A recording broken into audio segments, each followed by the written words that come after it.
Itulah dasar kita mendukung Gus Muhaimin. Karena selain Gus Muhaimin itu belum ada yang memahami tentang kelautan dan perikanan dari semua capres yang ada. Tapi kita nelayan ini punya tokoh, punya leadership yang memperjuangkan selama ini. Nah, kenapa begitu? Jadi tidak jadinya Gus Muhaimin itu nelayan tetap percaya. PDI kan partainya. Iya, maksudnya secara partai itu tidak ada. Misalnya PDIP ya, dia tidak mengangkangi kekuasaan untuk membela nelayan. Kalau PKB itu mengangkangi kekuasaan walaupun berada dalam koalisi, dan itu berani, ya kan? Di luar yang lain tadi, keistimewaannya Gus Muhaimin apa sih? Sebenarnya keistimewaannya ya keterbukaan saja. 2011 zamannya SBY kan dia Menteri Tenaga Kerja, 12 negara itu tutup sama dia, moratorium. Apakah itu contoh bukti keberpihakan kepada menutup kecil? mengirim? Iya. Ya bagus dok. Itu justru bagus. Ngapain warga negara kita disuruh jadi budak di negara orang lain kan?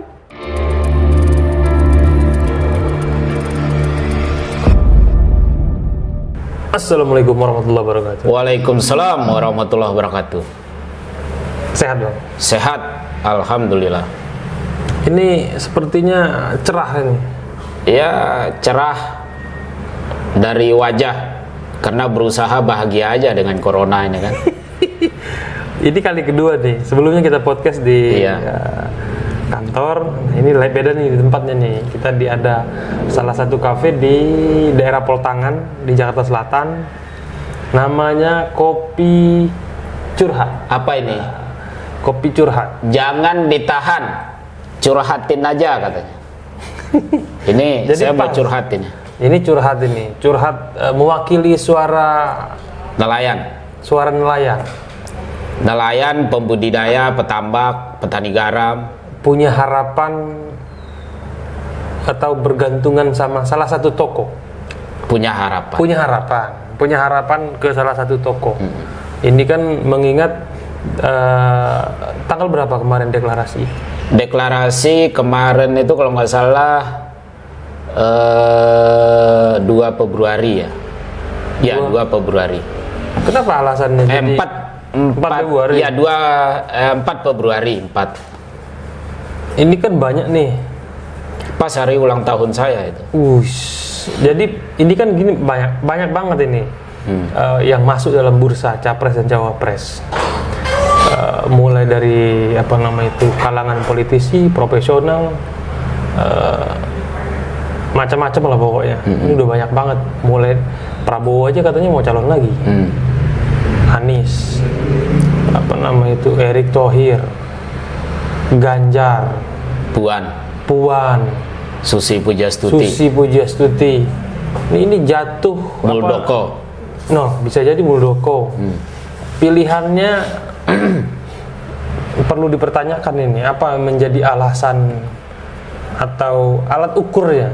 Jadi teman-teman Front Nelayan Indonesia ini berikrar untuk membantu atau mendorong supaya Gus Muhaimin ini menjadi calon presiden. Ya, pertama kita gembira ya dibanding 2014 2019 itu calon hanya 2, 2019 calon hanya 2. Kalau 2024 mendatang calon itu ada 18 sampai 20 calon. Itu artinya Indonesia itu ada kemajuan dari sisi demokrasi. Namun masih mundur kan, indeks menyatakan pendapat orang itu masih terancam. Nah, itu yang perlu dievaluasi. Tapi sisi demokrasinya kalau sampai 20 calon, maksudnya tidak sampai 20 pasangan, tapi 20 calon ya yang muncul saat ini, bahwa artinya negara ini tidak sedikit potensi leadership semua warga negara yang baik. Karena ini kan tokoh semua, punya kapasitas, punya SDM yang bagus. Cuman nanti kan di perjalanan kita bisa melihat dari sisi mereka memahami negara dan masalah seperti masyarakat pesisir yang selama ini kita kampanyekan itu seperti apa gitu. Nah, soal pertanyaan mengapa harus ke Gus Muhaimin Iskandar pada tanggal 4 Februari kemarin deklarasi kan, dengan hampir semua pimpinan nelayan datang loh ke Jakarta. Dari berapa itu? Tanggal 4. Hampir semua? Iya, seluruh Indonesia? Iya, seluruh Indonesia, dan itu ramai betul. Tapi tetap mengikuti protokol kesehatan? Ya, dan itu tidak ada pembiayaan dari misalnya PKB atau tokoh-tokoh PKB, anggota DPR PKB, itu nggak ada. Jadi itu murni dukungan nelayan. Murni dukungan nelayan. Ya, jadi kenapa begitu? Jadi yakin betul bahwa jadi ya, sebenarnya dari sisi argumentasi kita bukan pada konteks bahwa Gus Muhaimin ini lemah gitu loh.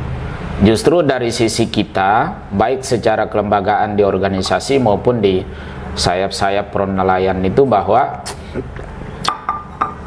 selama ini perjuangan nelayan itu dengan supportnya Gus Muhaimin Iskandar itu mendapat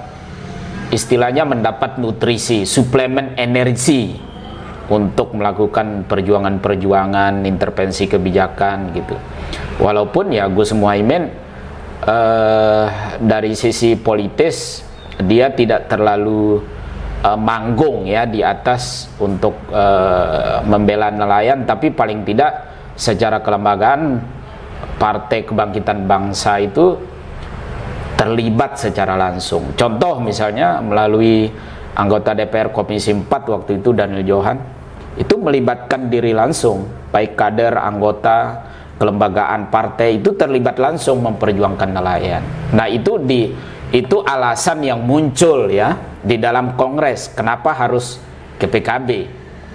Nah, sebenarnya pilihan partai itu banyak. Ini FNI ini kan gabungan dari ya gabungan dari paguyuban asosiasi, kemudian organisasi-organisasi lain yang terdapat, misalnya petani rumput laut, petani garam, petambak, pembudidaya ya. Jadi begitu. Jadi menyatu. Karena sesuai dengan podcast pertama saya ungkapkan kan, pro nelayan itu karakternya moderasi atau kolaborasi antara pergerakan dengan pragmatis gitu loh. Kalau pragmatis dari sisi pengusaha kan, di pro nelayan juga targetnya banyak apa? Pengusaha. Ada target nggak sih? Gue dukung dia ini terus. Oh iya ada.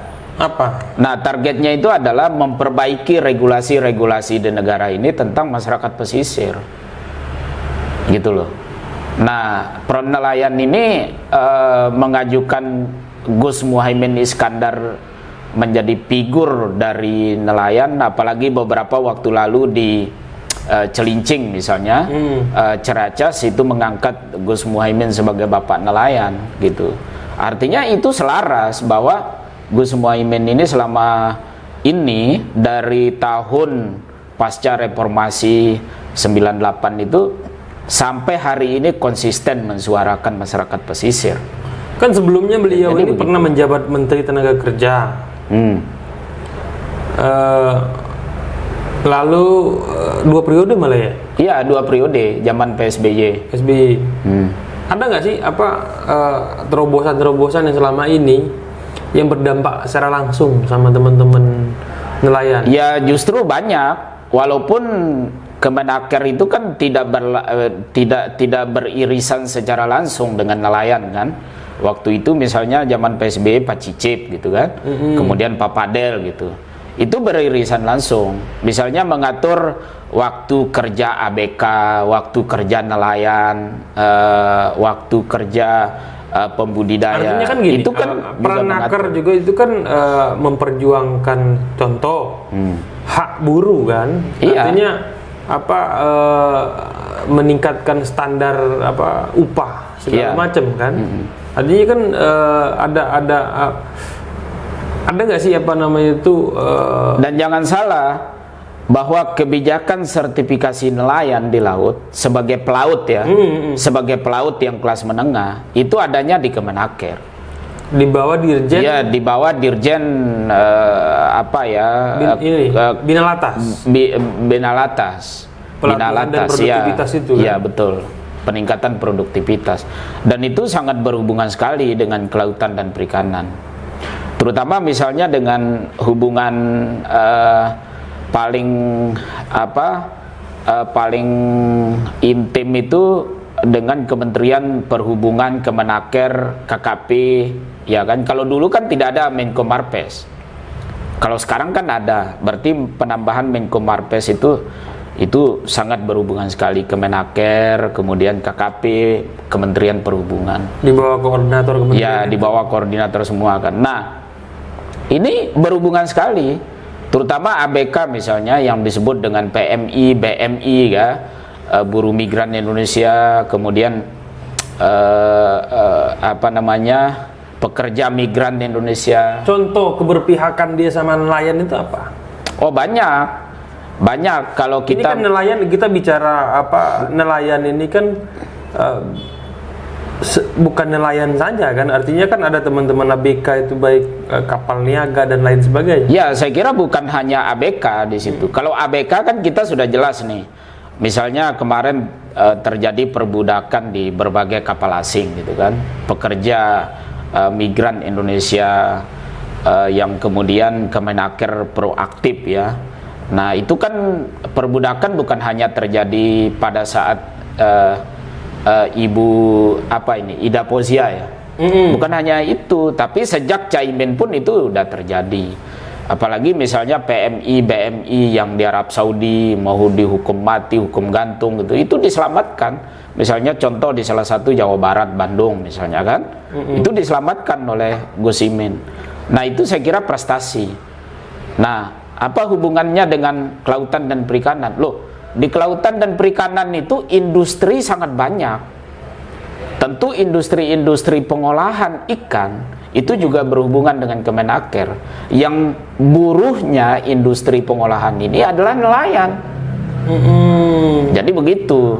Misalnya selama ini pelabuhan yang paling aktif misalnya industri ini memasang pekerjanya dari nelayan itu di Brondong, Lamongan misalnya, atau di Semarang gitu kan, di Juwana, di Tegal, PPN Tegal, kemudian di Sulawesi Selatan, di Kalimantan, Kaltara, Anambas misalnya. Itu banyak PPN pelabuhan-pelabuhan perikanan internasional ini, itu juga menyiapkan pekerjanya itulah dari nelayan. PPN itu pelabuhan perikanan internasional. Kalau PPN pelabuhan perikanan nasional. Jadi begitu. PPI, PPN, P3 gitu kan. P3? P3 pelabuhan perikanan penangkapan. Saya bikin ikan. Yang Ka'bah itu P3. Jadi begitulah ini. Nah, jadi bicara prestasi Gus Muhaimin Iskandar itu sudah sangat luar biasa. Apa hubungannya dengan pro nelayan misalnya kan? Nah, salah satu contoh misalnya pekerja di industri pengolahan rumput laut di Indonesia ini ada sekitar 100 pabrik pengolahan rumput laut di Indonesia, terutama di Sulsel ada paling banyak. Sulawesi Selatan, karena penghasil, kemudian di Maluku ya, itu penghasil terbaik rumput laut. Itu pekerjanya itu puluhan ribu, pekerjanya puluhan ribu. Belum lagi pekerja misalnya pengolah rajungan, pengolah ikan, pengolah gurita, lobster dan lain-lain. Itu banyak sekali. Itu diekspor. Ya, dan itu Kemenaker yang mengatur gitu loh. Regulasinya. Nah, disitulah sertifikasi profesionalitas bekerja itu disahkan oleh Kemenaker di bawah Binalatas tadi. Binalatas. Iya, benar. Dirjen Binalatas. Ya. Nah, itulah peran yang dilakukan gitu loh. Tentu kebijakan seperti itu kan prestasi untuk menjamin SDM yang ada. Ini kan ongkos politik kan mahal ini. Artinya teman-teman pro nelayan Indonesia ini satu komando sama abang ini turun dan bergerak ini. Artinya tentu kan ada fase-fase sosialisasi dan lain sebagainya. tidak semua juga rakyat Indonesia mengenal beliau kan.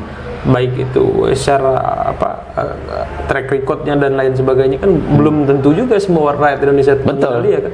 Artinya itu kan ongkos politik kan cukup mahal tuh biayanya ke daerah-daerah dan lain sebagainya. Apakah itu dibiaya sendiri atau seperti apa? Ya, kalau Pro Nelayan kemarin biaya sendiri. Silakan nanti Bung Anton mengecek ya, ngecek langsung ke Gus Imin lah. Berapa duit dikasih ke Pro Nelayan? Ada komunikasi apa tidak? Tidak ada. Oke. Misalnya itu kan ini kan soal terbuka aja, biaya sendiri. Biaya itu sendiri. Pertama ya. Terus feedbacknya apa? Feedbacknya ya tentu kita kalau memikirkan. Misalkan beliau ini jadi presiden atau wakil presiden. Ya, feedbacknya adalah memperbaiki regulasi itu. Karena dasar dari hasil resolusi Kongres itu adalah bahwa regulasi kelautan perikanan selama ini adalah kontradiktif dengan kehidupan masyarakat pesisir, baik perspektif sosial ekonomi maupun misalnya distribusi hasil tangkapan, pengolahan masyarakat, kemudian penjualan, pasar-pasar tradisional nelayan. Itu saat ini nggak ada yang bukan nggak ada yang hidup, itu kurang. Oke. Gitu loh. Selama abang menjadi ketua umum Pro Nelayan Indonesia ini, sebenarnya teman-teman nelayan itu hasil tangkapan dia itu ada standar harga khusus nggak sih? Karena gini, terjadi beberapa kali lah masuk berita itu bahwasanya ini para nelayan ini mengeluh karena misalkan ongkos untuk mereka mencari ikan dan lain sebagainya itu malah lebih besar daripada keuntungannya. Ya itulah nanti kita mendukung dan lain sebagainya. Itulah dasar kita mendukung Gus Muhaimin. Karena selain Gus Muhaimin itu belum ada yang memahami tentang kelautan dan perikanan dari semua capres yang ada. Anies dia lebih memahami pendidikan. Di mana-mana dia ngomong SDM dulu diperbaiki, kan gitu kan? Berarti pendidikan.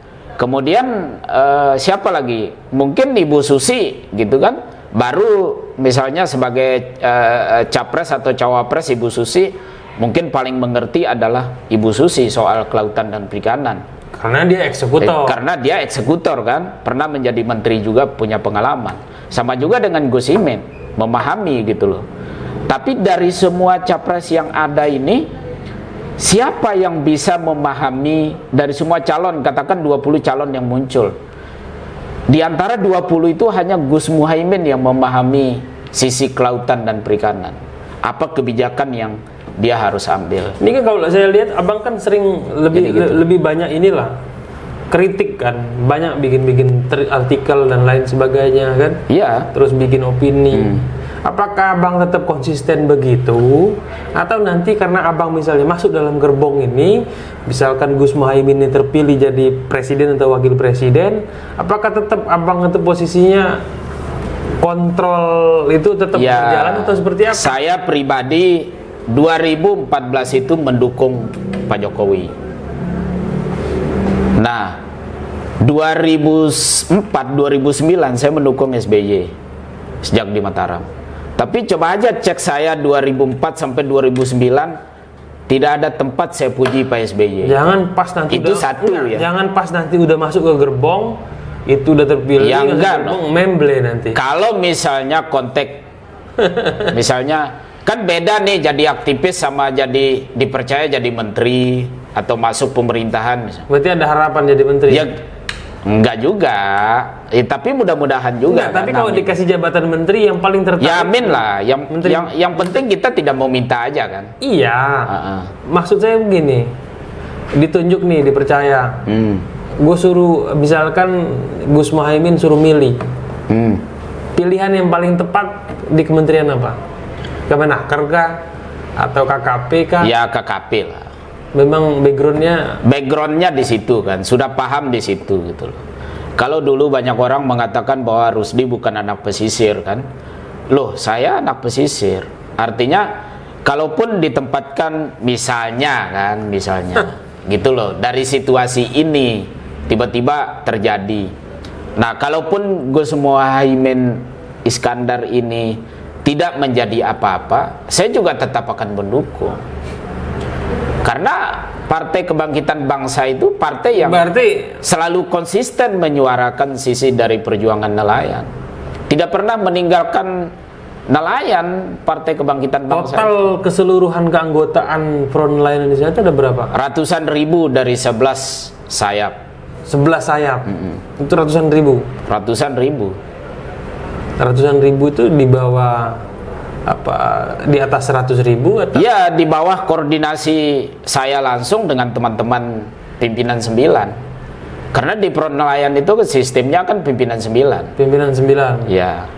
Apa kok namanya pimpinan 9 itu? Ya, pimpinan 9 itu kan bukan yang 9 naga, bukan? Oh, bukan. Jadi masing-masing lah dibagi, misalnya bidang rumput laut, ya kan, kemudian oke. Jadi sesuai ada rajungan, sesuai lah tangkap dan ini apa namanya, potensi hasil laut yang paling banyak nih, yang istilah itu di bawah naungan Front Nelayan Indonesia itu daerah mana?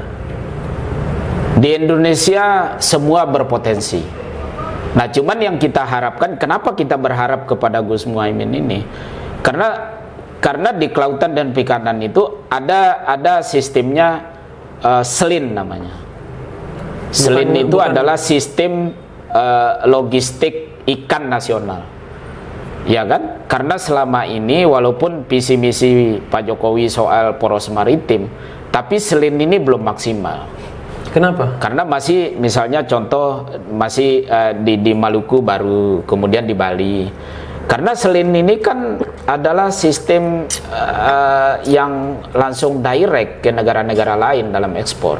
Contoh NTB misalnya kan tidak bisa direct, dia harus ke Surabaya dulu. Kemudian contoh misalnya Bangka Belitung misalnya, dia tidak bisa juga walaupun dekat luar negeri. Singapura misalnya tidak bisa juga. Atau Natuna walaupun dekat situ. Itu nanti abang posisinya nah, gini.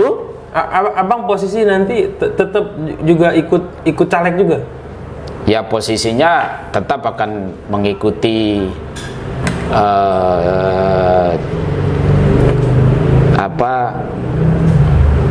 kalau sekarang kan masih ancang-ancang. Ancar-ancar ya, aja. Masih ancang-ancang lah, rencana kan. Kita kan belum tahu ke depan. Kan ini masih 2024 kan. Kita belum tahu lah.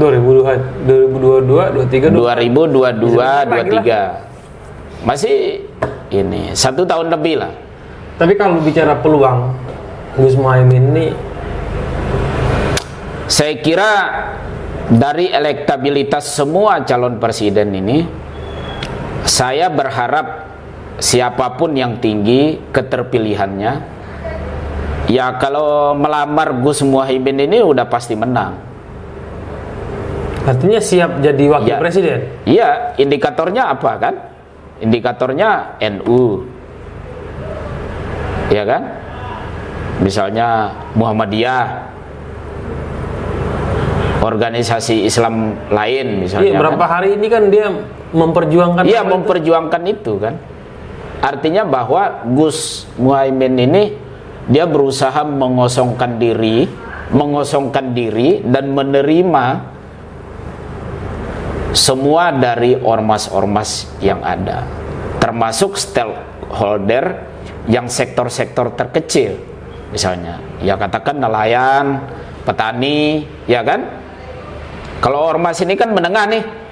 Kalau sektor kecil nelayan, petani, kemudian ojek online gitu kan, kemudian guru, dari sisi pendidikan, kemudian buruh, ABK, PMI, kemarin ke Bandung, kemudian kemarin di Jawa Timur juga bedah rumah, bantu, macam-macam lah, gitu loh. Artinya berusaha mengosongkan diri. Nah, itu yang saya sebut itu bahwa Gus Muhaimin ini dua mata pisau yang berbeda tapi segaris dan sejalan. Jadi gitu. Ini kan pasti teman-teman yang tergabung dalam Front Nelayan Indonesia ini kan punya harapan yang cukup inilah, punya harapan lah dengan mereka berikrar mengutuskan abang ini sebagai pemegang tongkat komandonya dari sekian banyak himpunan-himpunan ini menjadi Front Nelayan Indonesia ini. Ketika nanti di kemudian hari atau pasnya misalnya di 2024 ini bertarung, lalu misalkan tidak terpilih nih, apakah siap semua menerima konsekuensi? Ya nggak ada masalah. Jangan pula nanti kayak seperti yang sebelum-sebelumnya. Nggak ada masalah. Toh nelayan dulu 2014, 2019 dukung Jokowi, tapi nggak dapat apa-apa juga. Curhat. Iya kan? Malah dapat larangan dari Ibu Susi. Hanya mendorong aja. Nah, ya hanya mendorong dalam upaya tujuan itu untuk memperbaiki regulasi lah. Artinya kan ini berharap kepada sesuatu situasi yang tidak pasti. Tapi kita nelayan ini punya tokoh, punya leadership yang memperjuangkan selama ini. Nah, kenapa begitu? Jadi tidak jadinya Gus Muhaimin itu nelayan tetap percaya. Tetap percaya sama dia gitu. Iya, tetap percaya sama Gus Muhaimin. Karena dari tahun 99, iya kan? 2000 zaman mendiang Gus Dur jadi presiden, dari pendirian KKP sampai hari ini PKB secara institusi, kader, anggota DPR-nya itu pejuang-pejuang nelayan, pejuang-pejuang petani. Apa yang selama ini sudah dibantu sama Gus Muhaimin terhadap banyak nelayan? Misalnya zaman Ibu Susi, bagaimana beliau membackup nelayan, memperjuangkan gitu kan, untuk merubah kebijakan. Walaupun misalnya dalam perjalanan soal hasil kan itulah kita kesampingkan gitu loh. Tapi nyatanya kan berhasil lakukan intervensi. Misalnya kita lebih aktif di fraksi PKB di DPR RI, kita menyusun langkah, kita selalu didengar oleh anggota-anggota DPR fraksi PKB gitu. Itu kan upaya Gus Muhaimin. Kan banyak tokoh-tokoh PKB loh, dari partai lain nggak ada loh. Masa? Iya. Kan nggak secara partai. PDI kan partainya. Iya, maksudnya secara partai itu tidak ada. Misalnya PDIP ya, dia tidak mengangkangi kekuasaan untuk membela nelayan. Kalau PKB itu mengangkangi kekuasaan walaupun berada dalam koalisi, dan itu berani.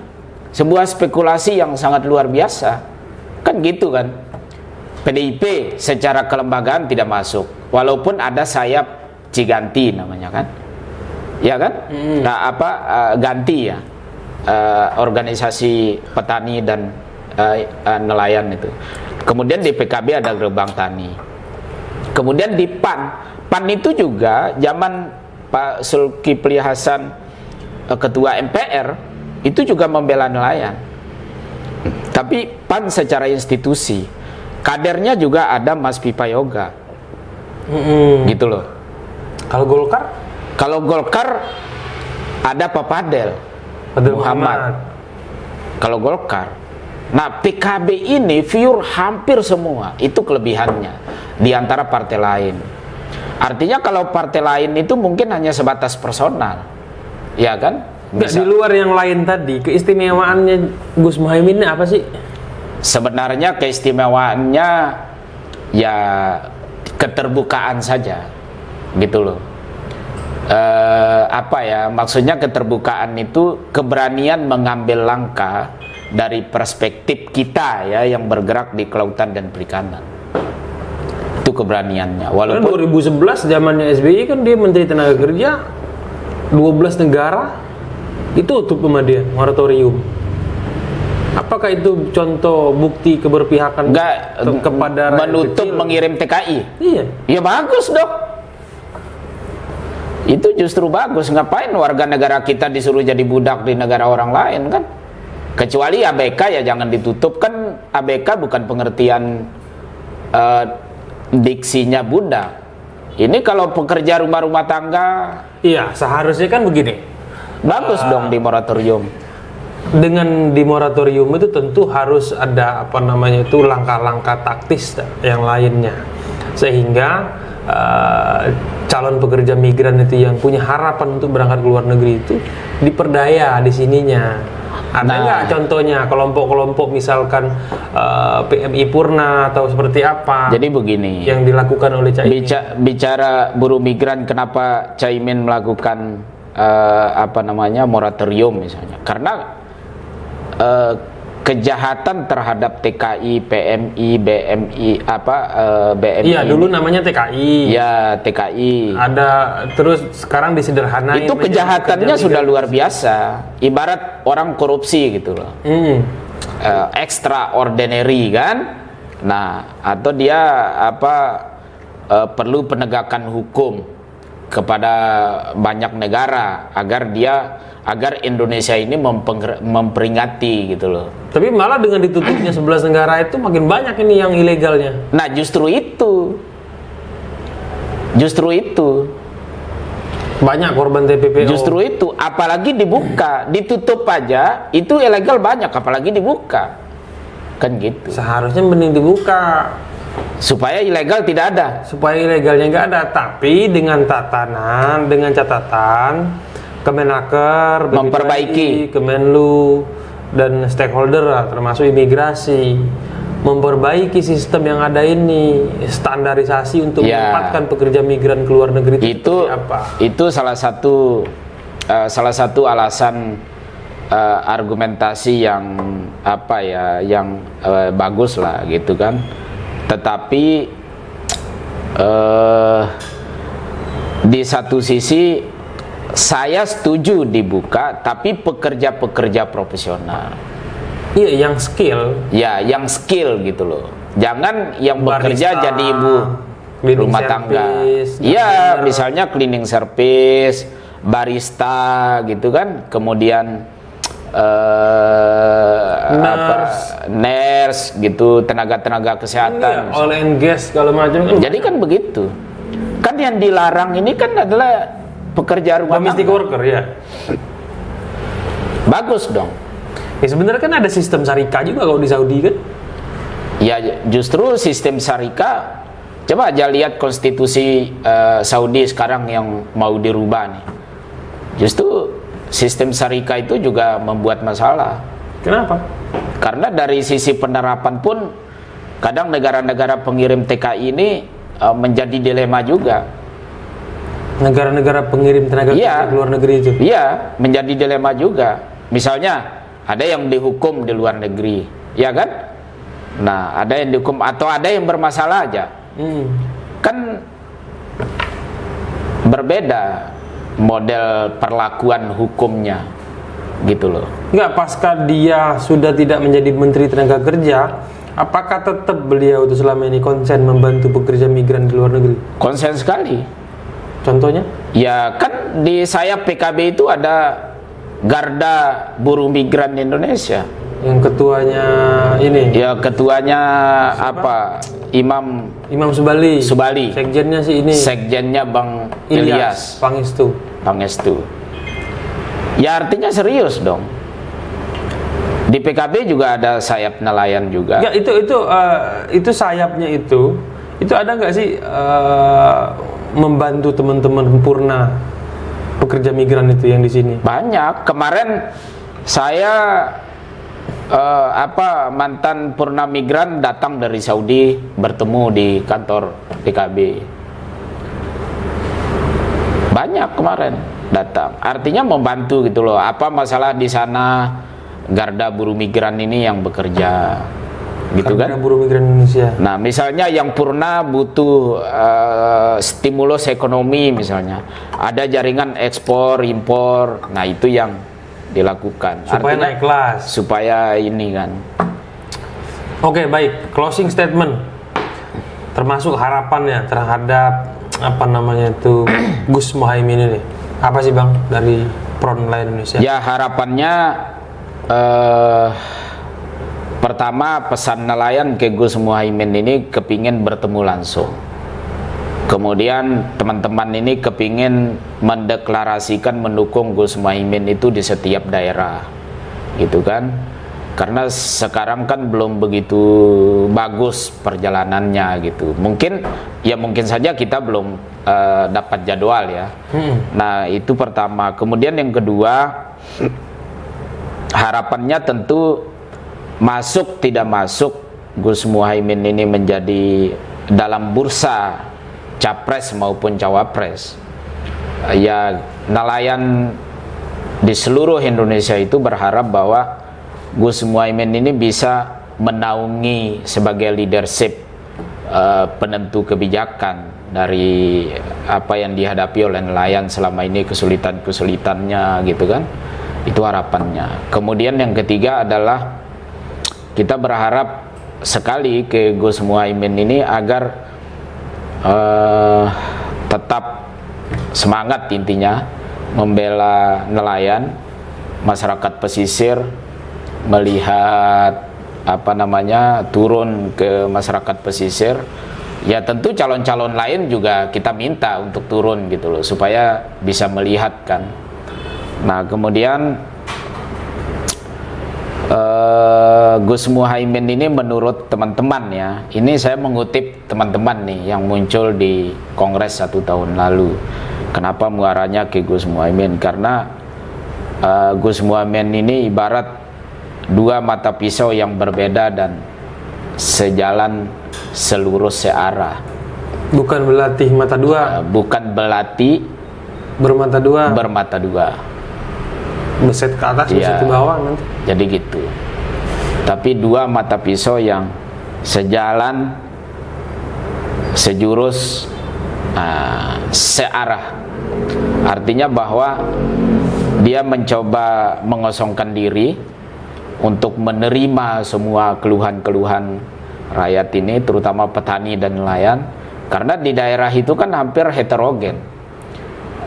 Jarang ada yang bisa mana nelayan, mana petani gitu. Karena sama-sama kan mata pencariannya di situ.